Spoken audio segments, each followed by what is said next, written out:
Hello and welcome to Moment of Truth on Labour Social. I'm Graham Hughes. Finally, the moment we've all been waiting for. Well, not all of us, but some of us here on the left.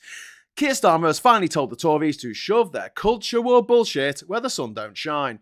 Up till this week, Labour has shied away from even mentioning the right to manufactured culture wars, but it just goes to show how unpopular the Tories are with pretty much every level in society, that Starmer can go after them on their traditional turf, the economy, migration, defence, and now the bigoted, pearl-clutching bullshit we've come to know as the war on woke. Addressing a summit of charities and not-for-profit groups on Monday, Starmer said that the Tory attacks on the National Trust are desperate and damaging, accusing them of getting tangled up in culture wars of their own making, like, I suppose, a particularly stupid and inept spider getting caught in its own web.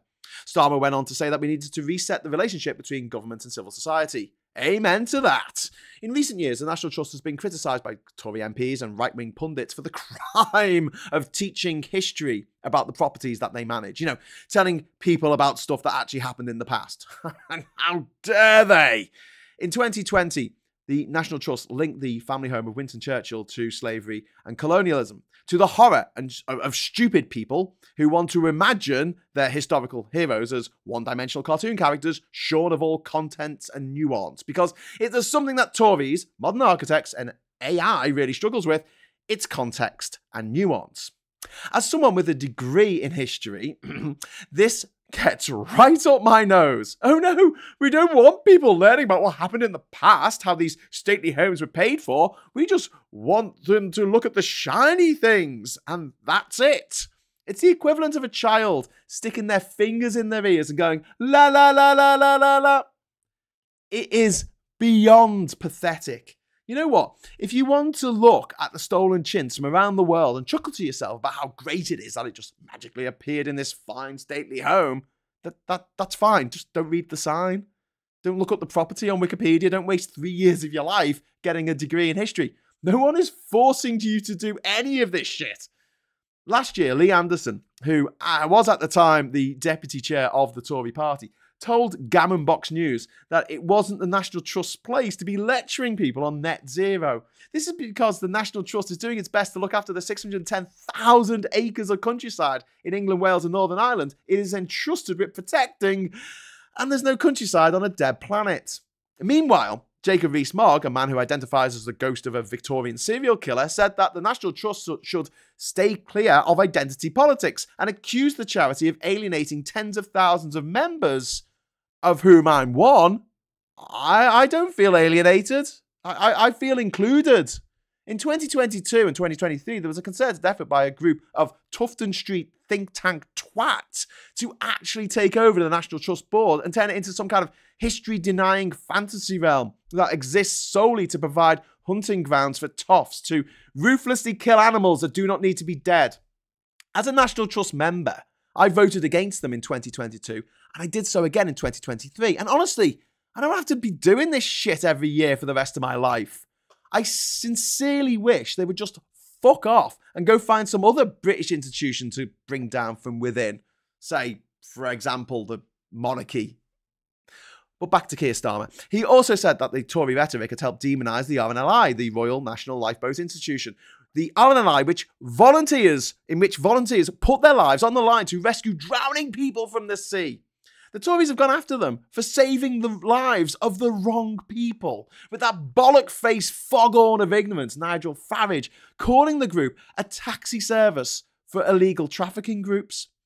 I guess what the RNLI are meant to do when they see or hear a distress signal, when women and children's lives are at stake, is to send some privately educated millionaire cokehead a textie and ask them, or their butler, I guess, if they should respond or, just let those kids drown screaming. The Tories seem set on sabotaging civil society to save their own skins, said Starmer. Instead of working with the National Trust so more people can learn about and celebrate our culture and its history, they've managed to demean their work. He also accused the Tories of undertaking a kind of weird McCarthyism, trying to find woke agendas in the very civic institutions they once regarded with respect. He went on to point out that waging a war on the proud spirit of service in this country isn't leadership. It's desperate, it's divisive, it's damaging. Starmer also found time to criticise Thatcher, hurrah, who famously said there's no such thing as society. According to Sakia, she allowed individualism to run rampant, while David Cameron's big society was utter bullshit because it was completely undermined by cuts to public spending and their crazy austerity project. A crazy and cruel austerity project.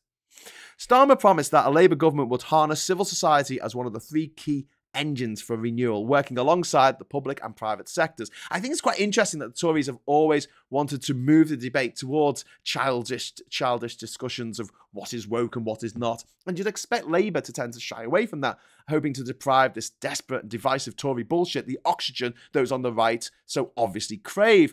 But the fact that the Tories are looking so weak, so pathetic right now, their arguments so hollow and meaningless that Keir Starmer can safely point out the stupidity and hypocrisy of their culture wars without fear of losing a single vote. If you look up the definition of the word woke, it simply means alert to and concerned about social injustice and discrimination. You've got to ask yourself, how can that be a bad thing? But to a conservative, raised to be selfish, miserly, stupid, ignorant, and breathtakingly arrogant, you can see why the idea of people like you and I being enlightened and knowledgeable as to what's really happening in the world is an anathema to them. Of course, it is. If people were aware of just how many terrible things this Tory government has done in the last 14 years, the only people left voting for them would be sadists and psychopaths. They wouldn't win a single seat. The war on woke isn't just a fun little sideshow for the Tories, because to them, people being woke represents an existential threat, which is one of the many reasons why I, every day, try to be as woke as humanly possible. Because being alert to and concerned about social injustice and discrimination is kryptonite to these motherfuckers. Anyway, that's my take on the situation. Let me know yours in the comments below.